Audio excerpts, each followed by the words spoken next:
So, Scott McCabe here, reporting for the Irish Punt, and I am delighted to introduce today's guest, Coach Adam Boyle, the owner and founder of the System 8, an elite athletic training brand located in Florida. Boyle has over a decade of experience in training the top athletes from around the sporting world.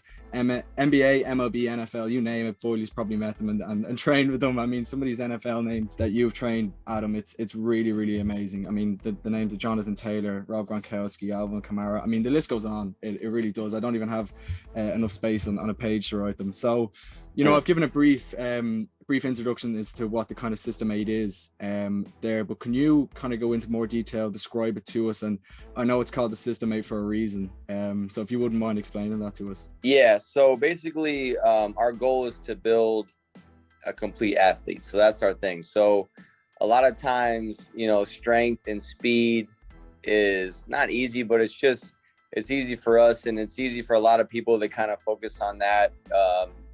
But what I saw and what I see is the problem still is guys are getting good strength work, they're getting good speed work and agility work, and even good recovery and medical rehab. But what's missing is the other things, like taking care of the endocrine system, taking care of like other lifestyle factors that affect hormones and those kind of things. So that's what we like to do, is focus on is making sure that when the athletes leave us, they have a really good and healthy lifestyle practices that aren't going to sabotage our training, and that can actually enhance our training, and we can get more out of the training by ensuring that the athletes are sleeping good, getting enough sunlight on their skin, getting out of shoes, making sure their feet are healthy and connected to the ground, and all these different kinds of things that we focus on, because it boosts the immune system, it boosts testosterone in males, and it's just a very healthy practices outside, to where those kind of things are going to really help our training and not sabotage them. So when they leave us, they're getting good water. They're not doing these different kinds of things that might sabotage the results. So our systems focus around that. I mean, it's been very successful, the System 8, and the progress you guys have been on. But every story, you got to start somewhere, and it's not always plain sailing. Was there any difficulties, if you did face any, that you faced starting off on your fitness journey? Like, is it difficult to initially get clients to do sessions with you?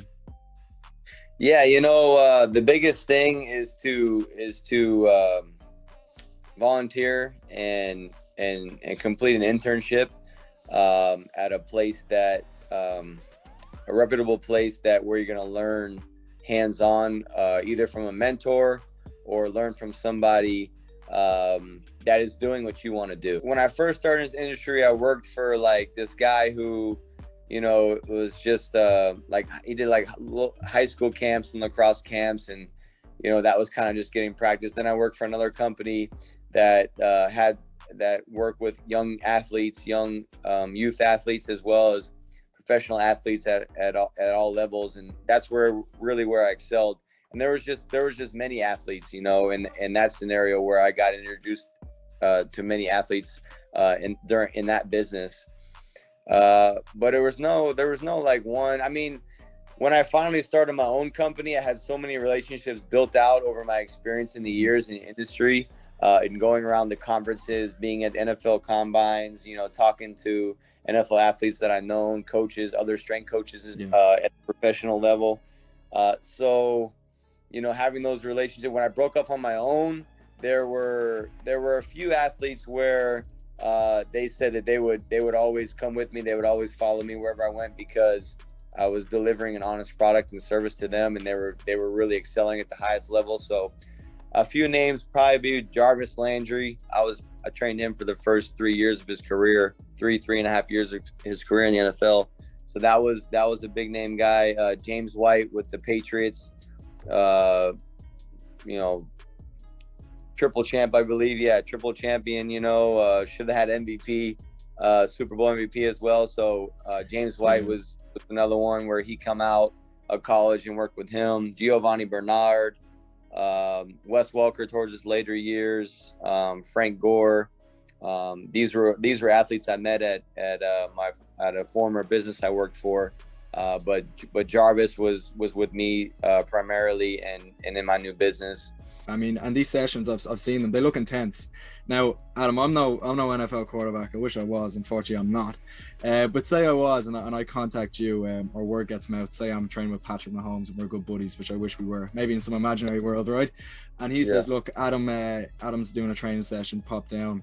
Do I come to you and say, "Look, Adam, this is what I want to work on," or would you analyze me and say, "Look, Scott, I think you need to, we'll work on your arms here. We'll do this." How do those sessions kind of work? So yes, if we have an athlete I've never trained, and who's a referral from another pro athlete, the first thing we do is I have a medical team that I work with for about 10 years, and they're the only people I trust down here. It's only about 2 people.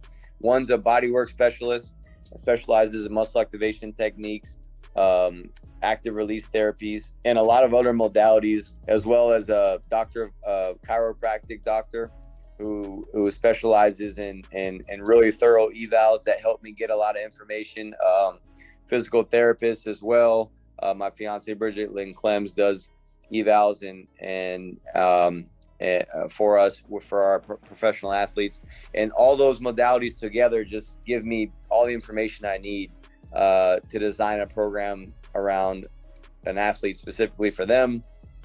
And then we all communicate and work, and we all understand we all understand what we all do. And so if we communicate properly, which we do, and share notes, we really can work on what we need to work on to fix an issue or to enhance a certain aspect of an athlete's mechanics. It sounds pretty well organized, as it would have to be if you're dealing with some of the top names in the sporting industry. And speaking of these names, I did see the Rob Gronkowski clip with yourself and him. What was that session like? Because Rob Gronkowski is viewed as, the jokester, the messer, but you don't get to the successful level that Rob Gronkowski's been at unless you put in the hard work and determination. Did you see a different side to Rob Gronkowski in that weight room that you were like, there's a reason this guy's a Super Bowl champ several times? Yeah, I've met Gronk throughout the years a few times, and when he come in for those sessions, he was coming off, I believe his retirement from the Patriots, and he knew he was going to go back and play with Tom in Tampa, so he was down there training with us, getting ready for that. So no, with a guy like Rob, it's just all business, When it's time to train, it's time to train. He's not joking around when he's training by any means. He's very specific. He's very detailed on who works on him, who works with him. So, and that was a word of mouth thing. So in that instance, he had already known who I was, but it was really good for him to just come down. We were connected through running back Stephen Ridley, who was training with us at the time, and he said, "Hey, Gronk's in town. He wants to come up and work with us." So I said, "Okay, bring him on." So he come in, and it was just right back business as usual. So, for him, he likes being in the group. He likes the camaraderie, which most athletes do. A lot of them don't typically like the one-on-one, at least for most skill positions.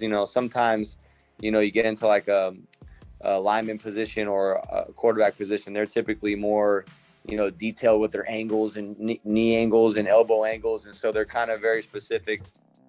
But for most other positions, we get the best work in small groups. So that's where we kind of keep the intensity. He's very intense. Of course, we'll joke and have fun, but it's like, just a little bit, a little joke here or there, maybe during the warm up or the prep. But then it's just right back to focus and making sure his form is biomechanically as perfect as possible, so we minimize any wear and tear in his joints, and also work around the wear and tear he already has. Yes. So he's very specific about that, working on strengthening the areas where he's taken damage during the years, and so with soft tissue work, corrective work, auxiliary work specific to him, working with his medical notes that he has with his team. He works with TB12 a lot with Tom Brady's people, so they do good work. So if I can get notes, I get notes and feedback through Gronk from them. That's really good. And then we can, at the end of the day, use our strength methods and speed methods to help him become as efficient as possible. So when he's ready to play, he's powerful. He's biomechanically as symmetrical as possible. And therefore he's able to play, at a high level throughout the entire season, even taking hits and things. So, yeah. And then, so moving from one player to another, then, Adam, Jonathan Taylor, arguably, I mean, it's just the most remarkable year that running back had. That year 2 leap that everyone speaks about. He was just phenomenal last year. 1,800 yards, 18 touchdowns. In your opinion, what made him so special? Did you see him in the offseason and go, did you see glimmers of this? Like, this guy he means business this year? Jonathan Taylor always means business. When I first met him, it was after his junior year of college, and he had already had 4,000 yards rushing in 2 years. So he had come out, maybe it was his sophomore year, going into his junior year, I believe. And he was a referral from Melvin Gordon and James White, who obviously are Wisconsin running backs. And I trained both of them pretty much predominantly for their whole careers. And so Jonathan Taylor coming up through Wisconsin, was reached out to them and said, hey, I want to train. Where do you guys train? And obviously saw that where Melvin and James was training and having, Pro Bowl years and a lot of success. So he came down before that last season, before his last college season, and worked with us. And he was there for about a month, I believe, and maybe a little bit more, a month and a week. And we just got some really good work in. He hopped right into our NFL vet workouts with Melvin and all the guys and James White. And Dare Gumbawale was down there. So all the Wisconsin running backs were down. And yeah, he just, when I first started training, like the first week I went to Melvin, I said, dude, this dude right here is different. And so I could just tell, because I've trained hundreds of high level running backs, and sometimes you can't tell, sometimes you can tell. With him, it was just like, you could tell, obviously he was fast. Obviously, he was quick in his breaks, and he picked things up real fast.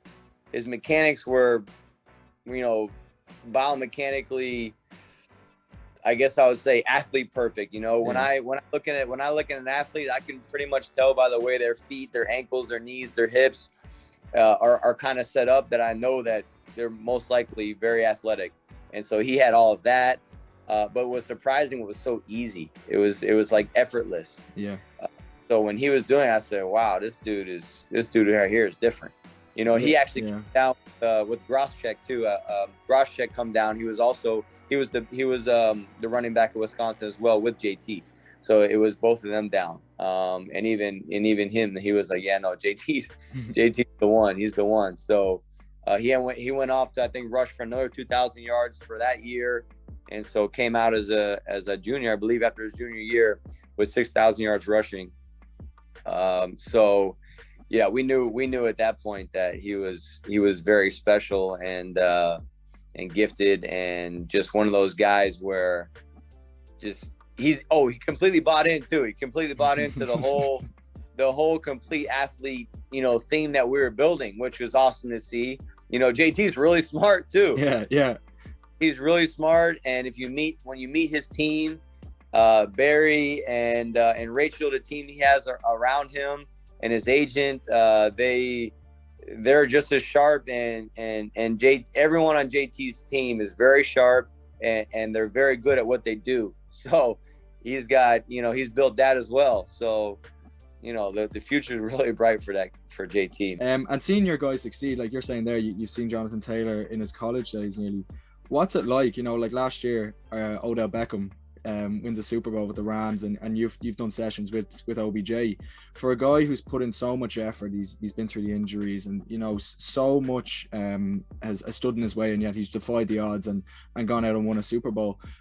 As a trainer, it must be nearly like a proud father feeling when you see these guys really make it at the next level. Yeah, first of all, we don't take credit for anything that these guys do. I always say that in every interview I do, in every podcast I do. There's JT's going to be JT without anybody training him.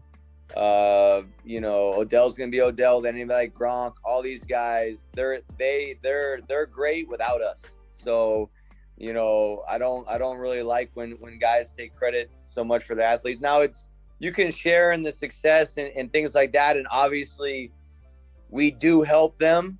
But there's no proportion. There's not a big enough proportion of help to where you could take credit for anything they do. So it's all them. It's all their decision making. It's all their hard work. We're just, like I said, part of the team, you know, and that actually comes down to them as well, because they can pick the wrong team and they can have, you know, a weak link here or there. But, you know, when the guys pick the right team, you know, and we believe we're a really good team member for a lot of these guys because of our system, and we're just there to help. You know, our main thing, at this level, with that level of guys, with that level of talent, our job is to just do everything possible to make sure they're strong, and able to withstand external forces and even internal forces and ground reaction forces and different forces that occur in sport, to where they don't get injured. With the NFL teams, I'm really intrigued with this. So if we look at Jonathan Taylor, for example, in the Colts, he is a main reason for their success last year. A big part of it. He was phenomenal for them. So are they interested in, would they be in contact with you, or would you be in contact with them in terms of how Jonathan's getting on, or how he's keeping? Or is it just like off season, Jonathan does his thing, comes back, and it's like all the best, and they hope that he comes back ready to play? It's a good question. A lot of strength coaches and teams will not reach out to private trainers, unless you have a relationship with them through players over time, kind of things like that. So I have a relationship with a few strength coaches in the NFL. Dave Paloka for the Dolphins, I had a long time relationship with him. So me and him will communicate just on maybe things he sees that he wants maybe a certain guy to work on in the off season. So we can kind of communicate that way, as well as Mark Ueyama, who is the strength coach for the San Francisco 49ers for a long time. I was introduced to him through Frank Gore when he was there. And then he eventually went over to the Vikings, where we kept our relationship there, and we would talk about, I would go visit him there and talk about just training and strength training and different methods, and share just different, you know, ideas and strategies that he uses that he's found were successful, you know, and likewise for me. You know, and I was with Teddy Bridgewater a couple of years before his injury that he had during the preseason, and that was and so me and Mark talked a lot during that time frame, because when Teddy was doing his rehab process, I was with him pretty much every day, helping him get back from that injury, and so just behind the scenes, I would just talk with Mark, and he would just check in, see how he's doing. No, we wouldn't share personal information or anything like that. It was just, you know, how's he doing? You know, just say, okay, he's doing good. We're working on getting strength back, and he's, you know, those kind of things for some of the strength coaches. I would talk to them in certain scenarios like that. But for the most part, you won't talk to them unless you have like a relationship with them, or a relationship. Sometimes more the medical side of the private sector of training athletes, they'll typically communicate with the team more, because they need the notes and actually, you know, those kind of limitations or any sort of surgeries or any kind of notes that they might need, or even a team might even refer out sometimes because they know an athlete's down a certain way and they might trust a certain doctor or something like that. So they'll actually reach out and do that. In which case, when you have a relationship with that doctor, now we have this whole big communication where it's the team, the doctor, and us working together to help a specific athlete. Well, Adam, I can't thank you enough for your time today. It's been a really, really interesting conversation speaking to you. And, you know, we're all about growing the game over here, and you've really shone a light on a different side of American football. So I'm sure the Irish fans, you'll probably have a base of the System 8 fans over in Ireland. And Yeah. you're more than welcome to come over here, and we'd love to have you over here. And we Yeah. actually have Northwestern and Nebraska are playing in the Aer Lingus College Football Classic, and we have that in a month's time over here. So a lot of football fans getting ready for it, and of course we have NFL Europe, which is flying at the moment. Everyone wants to get their tickets to see Tom Brady in action. But look, man, honestly, it's been really, really amazing chatting to you today, and I wish the System 8 and yourself nothing but the best, and along with your athletes going into this season. I hope they're all destined for great things, because I'm sure they are. So thank you so much for your time, Adam. It's been a pleasure. Yeah, thank you, man. Thank you for the interview. I hope you guys do good with your interviews and things, and I got to get out there to Ireland soon.